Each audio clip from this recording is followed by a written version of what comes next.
Welcome back, everybody, to the AnythingOU Podcast, the Sooner Summary. I'm your host today, Drew England. We let Christian have the day off, but I've got two very special guests with us.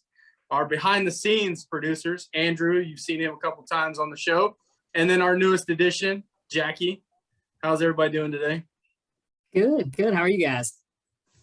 Doing well. Well, all is to be expected. We'll get into that here in a minute. But before we do all that, before we get into the Sooner Summary, let's talk about our sponsor, www.hornsdownshop.com. You'll see the pop-ups here. Go check out all their swag. Get your Deshaun White merch before the season. And then these fine shirts that me and Andrew are repping. Andrew was at the softball game today. If you guys seen him around, you saw him wearing that shirt. But yeah, go pick up that cool gear. Support Deshaun White. Support us. We love you guys. Thank you so much for all the support. And let's get into the video. Hey, welcome back, everybody, to the Sooner Summary. Let's kick it off with a little tennis action. I mean, I know we don't talk about it enough, but they were tearing it up. I know our guys fell a little short in the Sweet 16 against Michigan the other day, but our ladies moving on to the Elite Eight, first time in program history, beat Stanford 4-1. Pizza party out there apparently in Norman, so that was a crazy crowd, all that stuff. They're going to go on to face Texas A&M up in Champaign for the Elite Eight. Jackie, what are your thoughts on the second-ranked Sooner women? Dominance. I mean, overall, you're talking about a team that's having, if not the best run, one of the best runs that they have ever had in program history.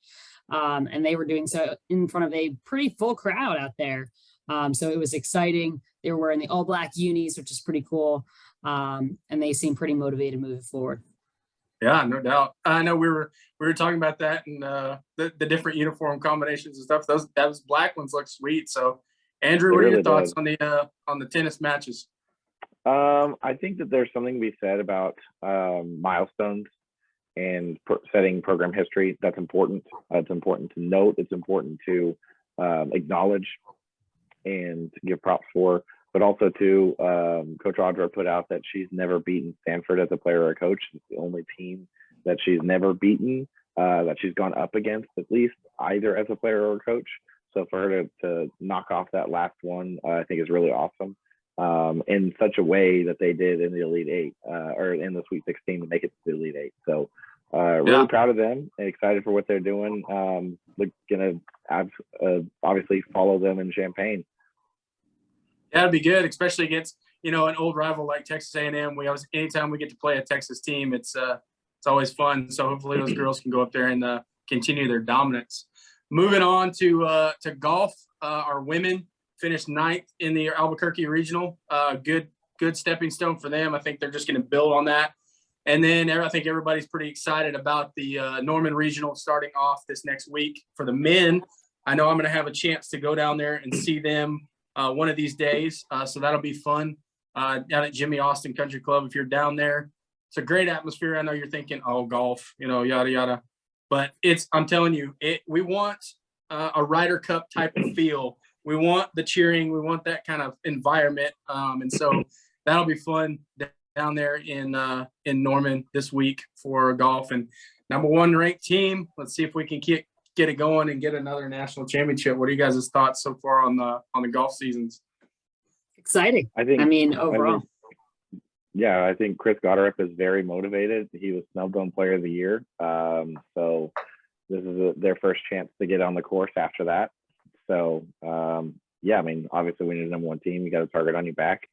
And we lost in the finals last year. So a lot of these guys remember what that feels like and don't want to feel that way again. So I think they're definitely motivated and playing very well. Yeah. And anytime you put Texas in your regional, it's always a little more juicier. So horns down always. Yeah, horns down always. Jackie, any thoughts on the golf team, Coach Hipple and the guys doing their thing? No, I mean, overall, it's going to be exciting to watch. I think, when it comes to golf and you really want to get to this stage, right? It's just overall an accomplishment to get here. But now it's getting the job done. So we're going to see how that happens and root them on. Yeah. And then moving on to the Diamond. First, we'll talk baseball Friday night. Big win for the for the Sooners baseball team, 15-1 against the Mountaineers. That was a great environment there. If you had a chance, I didn't get a chance to go down there, but the berms were full, fireworks. Take Me Out to the Ball Game by Porter Mosier. I mean, it was all the red carpet and everything. So, and then today a tough one. We tried to grind one out, losing 9-8, but we still have a chance to win the series tomorrow at noon. So if you guys are around Eldell Mitchell, go check it out. But I know me and Andrew, we could talk baseball all day long and twice on Sunday. Getting our 30th win, Andrew, I think that helps us and moving us forward into maybe we're playing for seeding. What are your thoughts on the boys on the diamond? I think they're playing well at the right time of the year. Obviously, there's a couple wins we'd like to have back that we lost out on early that could have helped us, but I'd rather be playing well this time of year. So obviously the bats are swinging, even losing the game 9-8. So there's definite positives to be taken from it. Still got to win a series, but I mean, it seems like the last projections I've looked at, we're kind of a bubble 2-3 seed. So to win this and if we can win a series against Texas Tech next week, I think that would solidify us as a 2 seed, which would be phenomenal. Yeah, and trying to find a less than hostile regional to go attend is probably going to be key too, because if we get, I hate to say it, if we get stuck in Fayetteville or somewhere like that, it could be a crazy environment for us. But no, like you said, we got Wichita State on a Monday night. I think we'll rest some guys, obviously, and stuff like that, and then get ready for that series finale. Hopefully we can take one tomorrow, though, but and then Texas Tech to finish it out next weekend. But what are your thoughts on the baseball team, Jackie? So it's been really interesting to follow because typically I follow mostly softball, but I've been paying attention, and that's probably because they've been heating up. Especially when you talk about the overall league tournament time, you want to get to, an up ramp, right? And get there and feel good about it. And I feel good about this team moving forward. I think that we have a little bit of momentum and we're going to see how the bullpen holds up, and hopefully it's a good run. Yeah, definitely. I think that's a big key is down the stretch, our pitching, because the bats, like Andrew said, have been hot, even though we dropped one today. I mean, scoring 8 runs, excuse me. I mean, always put yourself in a good situation. If your bullpen can show up and your pitching, putting those two together, we could be a dangerous and a tough out for somebody coming up.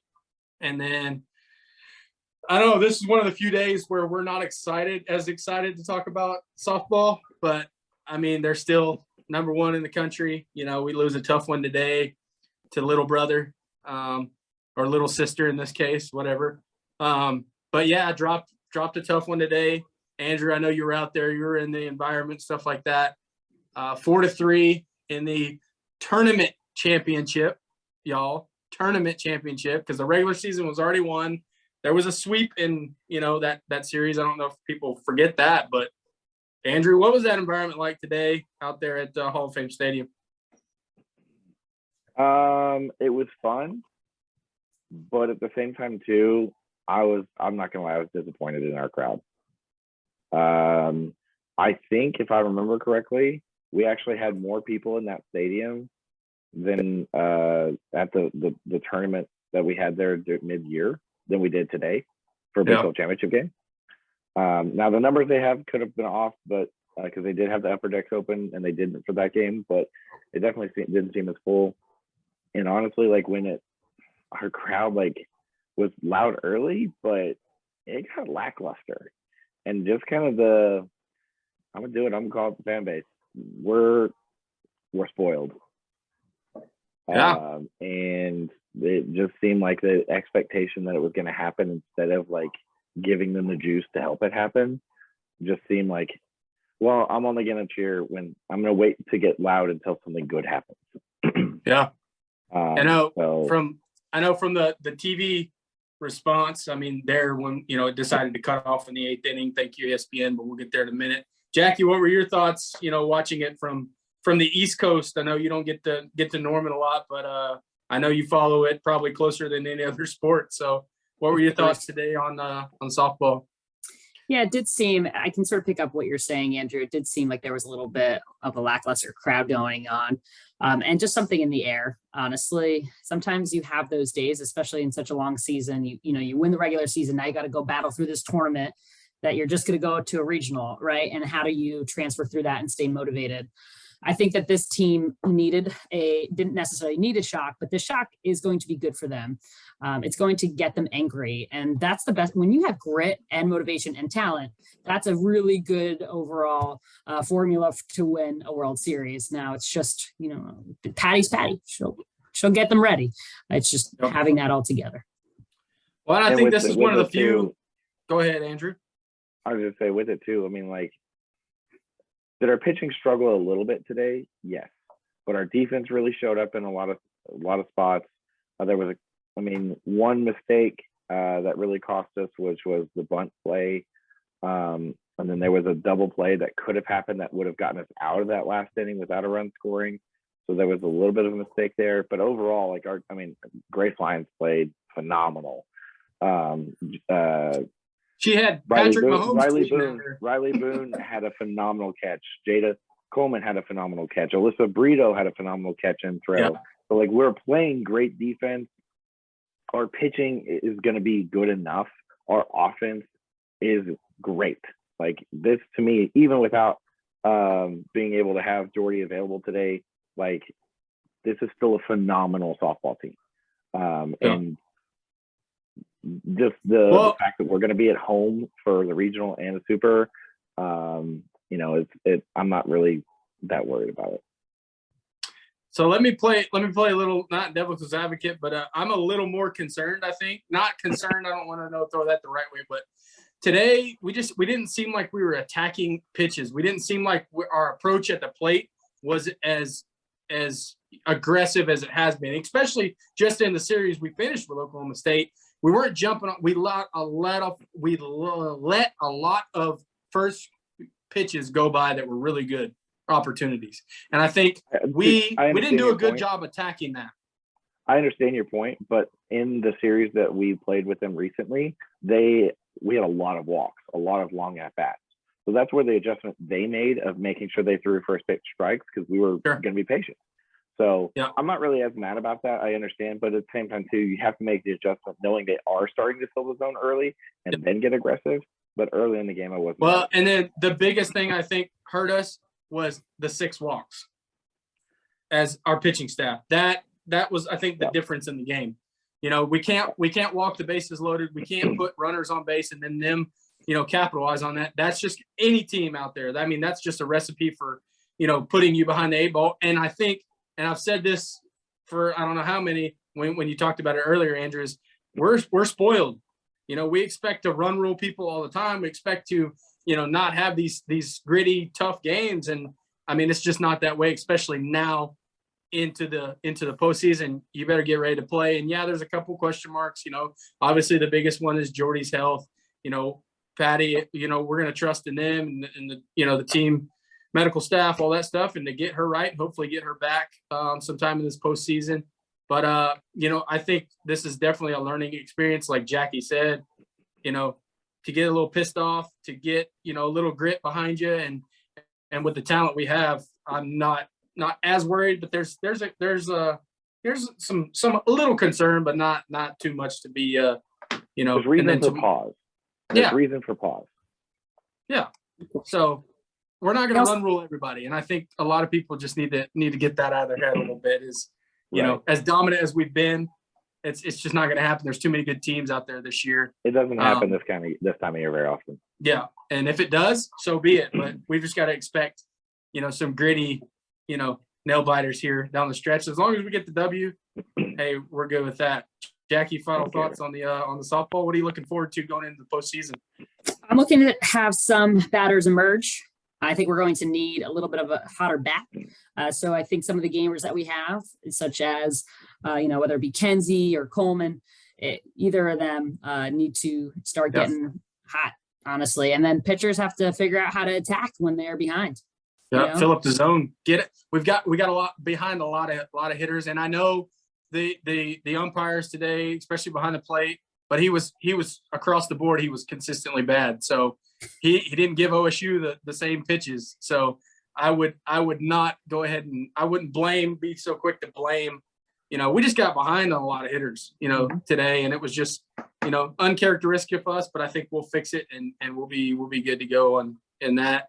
Andrew, I know, has got a big, they're doing a selection show space tomorrow night. So this video will be out by the time that rolls. I think that's at 6 Eastern, right? You and 6 Central. 6 Central. 6 Central 5:50. We'll get it going about 5:50 because the selection show and that's is that Seth Oliveris? Yeah, it's Seth and myself, and we'll have some great guests coming by. So it's gonna be a good time. Yeah, be good. Always talking softball. And then now the news a little bit this week on some transfer guys. Obviously, J.J. Hester, a big get from Missouri, a couple other guys. And then today, the general, not the general of the Stutzman Army, but General Booty, another quarterback in the room. What are you guys' thoughts? Just on any other ones, even ones I didn't mention. Jackie, what do you think about all the new additions and the transfer portal and stuff? For the transfer portal, I mean, you talk about 2 needs, well, really 3 if talk about the Pitt quarterback as well that transferred on over. But we needed first a quarterback, and then we get 2. And then you also need a wide receiver, check. So I think that we've done what we needed to, very direct and quite successful. So I'm pretty excited about them.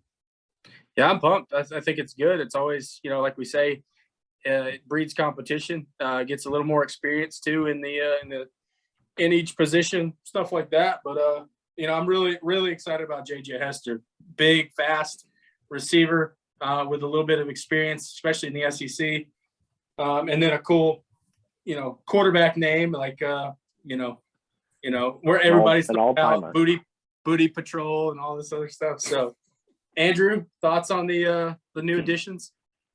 Yeah, I mean, it's great. Like, competition is a breeding ground for success. So that's fantastic for ourselves to be able to do that with one another, right? It also might mean that we're going to be able to redshirt Nick Evers, just to give him time to grow. Traditionally you say you want at least 3 scholarship quarterbacks. When you say at least 3, that means a 4th is sometimes nice too. So having 4 scholarship quarterbacks, I think, is a great thing for depth. J.J. Hester is a 4-4 guy. We didn't have anyone else like that on our roster. So having a true speedster is going to be massive, especially with some of the other talent that we have. Being able to stretch the field like that, it's going to be phenomenal. And I think with the Pitt kid, along with General Booty, which the jokes write themselves, I don't need to say anything else. I think they were already talking about it on the ref this week, even before the news came out. McComas and our boy Trav and everybody. And you saw his tweet earlier. It was like, hey, get ready for some more stuff coming out this week. It'll be good. You know what we're going to be talking about. So, like you said, it's good competition for the quarterback room. So I think those were our needs, and we nailed them.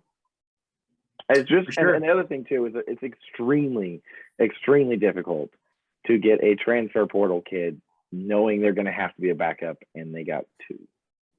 Yeah. So yeah, I mean, it's going to be good. I think a couple weeks ago, we were just talking about,